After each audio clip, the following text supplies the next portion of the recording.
It's been some time since BT13 is out, and with a couple of large tournaments and events that happened, let's talk about the top meta decks of this format.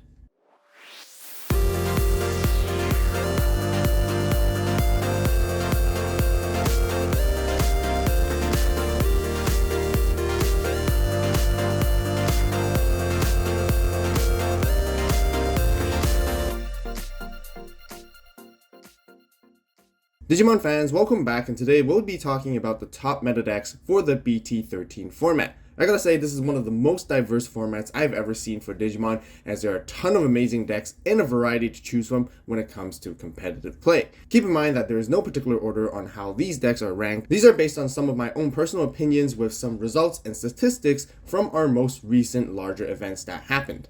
To start us off, let's begin with Blue Flare. The latest support for it actually came out from EX4 Alternative Being, and there aren't really any new cards that came out for it in BT13 to further support it. But with the EX4 support, the Blue Flare trait has now even more cards to play with and can search consistently than before by being able to play even more cards for free.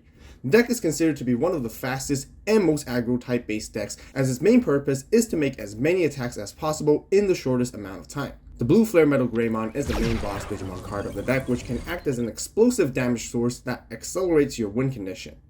The optimal play is to have Greymon and male Arresterdramon for Digicross so that you can gain the combination of inheritable effects, and then it would only cost 3 memory to hard play it. As soon as it hits the battle area, you can rush immediately with attacks, which is the main reason why the deck is really fast. Furthermore, it can material save both Greymon and male Arresterdramon back whenever it is deleted, and it loops back how resourceful the save mechanic is so that you can repeat the same play over and over again. Blue Flare is extremely good at punishing the opponents as soon as they have 2 or more Digimon on board, and by having multiple targets, you can stun even more and gain additional effects such as unsuspending to make more attacks. Furthermore, the deck has a ton of other cool cards and engines that you can run to suit the pilot's playstyle. Cards like Metal Greymon X Antibody and Yuya amplifies the explosiveness of the deck. Or you could even play the Kuzuhamon Shoutmon Cross 7 Superior Mode alongside with Kaiser Neo Combo, which is a fantastic removal tool at getting rid of any Digimon from the game, especially when it comes to big stack decks.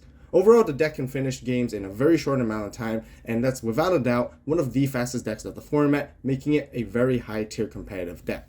Moving on next, we got everyone's favorite deck, where we have Royal Knights. Being able to play the entire squad together is just really exciting. The deck is mainly consists of a Mega Zoo base, and it focuses on hard playing high level Digimon one at a time. King Drusil, which is the main key card of the deck, has one of the most unique playstyles, and it's very similar to the D Reaper deck and the Mother Digi Egg card, which reduces hard play costs of your Royal Knights based on the number of sources it has, and the more, the better it gets. King Drusil is also a Digi-Egg card that cannot interact with the battle area, but has constant effects that apply while it is in the breeding area instead. This keeps it protected at all times, and it prevents any interactivity from your opponent's Digimon and card effects. Despite the archetype being a heavy late game deck, there are many early game cards that can help support and build towards the near unstoppable final combo with Omnimon. Magnamon and Dynasmon are key starting cards to help with draw power and searching pieces. Leopardmon, Gankumon, Alphamon, and Craniamon are mid-game defensive cards which slows down the tempo, especially when it comes to facing against fast-paced decks. There is also Royal Knights of the Purge, which is the dedicated option card that excels the process of adding even more cards underneath King Drusil's stack. It can also play a Digimon under it and give it rush with its delay effect. And then there's the rest, with Gallantmon, Jesmon, O-Force, and Kentorosmon, which are best utilized in the later stages of the game to clear boards alongside with the Omnimon combo. Speaking of Omnimon, the entire game plan of the deck is to get into it eventually, which allows you to play all the Royal Knights from under King Drusil. This is the deck's most powerful moment, as it exerts an insane amount of pressure instantly, which is aimed to end games immediately. And usually there's not much that the opposing deck can do to stop it once it gets to this stage. The only challenge that this deck faces are other hyper-aggressive ones that are really fast in the early stage of the game, where the Royal Knights will not have enough time to react. But with all the different Royal Knight cards and diverse effects, the deck is capable of having a wide coverage against many different other matchups. Therefore, I think this is a very strong deck in the format, especially when it consistently tops from the larger events at the very beginning. If you're enjoying the meta discussion so far and want to see more videos like these, then consider supporting me by subscribing to the channel and give this video a like while you're at it. I actually posted many of these deck lists that we covered on the AVAULT Club membership tab way earlier than this video, So if you guys don't want to miss out and want to be able to see all the deck lists before everyone else, then be sure to join the AVAULT Club membership by clicking on the join button or the link on the top right iCard. And thank you guys so much for the support, as I greatly appreciate it. Next up, there is none other than the ShineGreymon deck, which wouldn't be much of a surprise. And I would even say this is hands down the strongest deck of the BT13 format. Not only it was largely represented in big events, it also topped many of them consistently, one after another. The archetype received a large amount of support from the most recent BT12, EX4, and BT13 sets, giving it a fully optimized modern version of the core. The entire deck revolves around Marcus Damon, which is the main tamer and ShineGreymon to make active plays that quickly establishes a strong advantage, or can even change the tides of the game instantly. Despite the fact that Marcus Damon costs quite a bit of memory to play, there are tons of methods for the deck to play them for free throughout the effects of GeoGreymon, RiseGreymon, and RiseGreymon X. The BT12 Marcus is surprisingly fast at turbo digivolving through the ShineGreymon Digivolution line for free. As for the BT13 Marcus, it gives you extra memory and a bit of DP reduction when it's suspended, which can combo with all the other cards from the deck as well. Thanks to the new cards from the BT13 set, such as Agumon, ShineGreymon, and Burst Mode, you can easily turn the BT13 Marcus into a Digimon so that it can attack. Furthermore, the regular and inherited effects of RiseGreymon makes it barely punishing when Marcuses would ever be deleted, because it lets you place it back to the top of your security stack, and it keeps it healthy and maintains recyclability. By racking up multiple inherited effects, it is possible to clear your opponents with DP reduction effects alongside with deletion effects too. The BT12 ShineGreymon enhances the offensive side of things, and the BT13 ShineGrey is a little bit more versatile because it can be used for both offensive, defensive, and control applications too. For ShineGreymon's final form, where we have Burst Mode, it can win games in a flash by burst digivolving to return a Marcus that you have in play and then play it back again for rush. Therefore, the ShineGreymon deck is remarkably efficient at setting up and advancing the win condition, making it clearly the best deck of the BT13 meta. For the next deck, there is Bloomlordmon, as it continues to maintain peak performance, which has become even more noticeable than before. The archetype received some amazing new support cards from the Rosemon line, including Lalamon, a new Sunflowmon, Lilamon, and Yoshino, which all have great amount of synergy with the plant, vegetation, and fairy traits. Lalamon can search for pieces alongside with Palmon, which used to be the only dedicated searcher for the archetype. It can even help you reduce Digivolution costs, which is fantastic when it comes to what green does best. The BT13 Sunflowmon is very similar too. It can turbo digivolve into fairy traits by reducing Digivolution costs as well. Lilamon can play Yoshinos for free, and gives security +1 as an inherited effect, which complements the offensive approach and playstyle.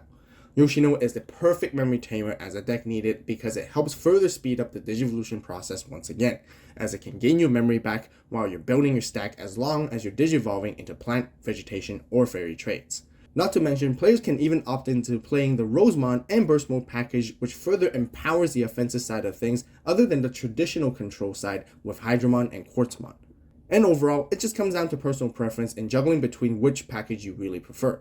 It is no surprise that the Bloomlordmon deck is still very reliable, and it continues to grow even stronger with its efficiency. Like I mentioned in many of my other videos, when it comes to Bloomlordmon, it's always a very strong offensive tool for green. And I can see that the deck will remain relevant for quite some time as we continue to get even more support down the road.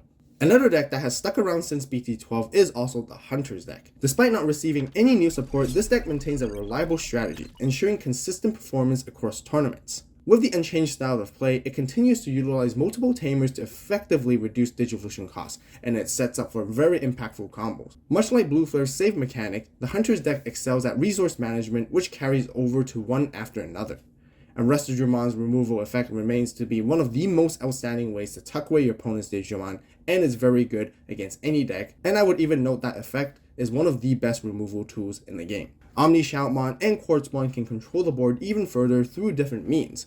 Additionally, the deck's unique capacity to stack multiple different inherited effects allows versatile plays so that it can adjust to various matchups, and as a result, it makes it a reliable choice for the BT13 format. Hunters can also deliver powerful attacks in a single turn, especially in the later stages of the game once it gathers the sources underneath the tamers alongside with the Clockmon and Watchmaker combos. Because of how agile the core of the Hunter deck is, it is very likely for it to sustain its relevancy for quite some time. Then there is the Belphemon deck to talk about, and this is one of the newer 7 Great Demon Lords that came into the card game from the BT13 set. The Gizmon package was also introduced in the form of Proto Gizmon, Gizmon AT, and Gizmon XT, which are dedicated towards directly supporting Belphemon.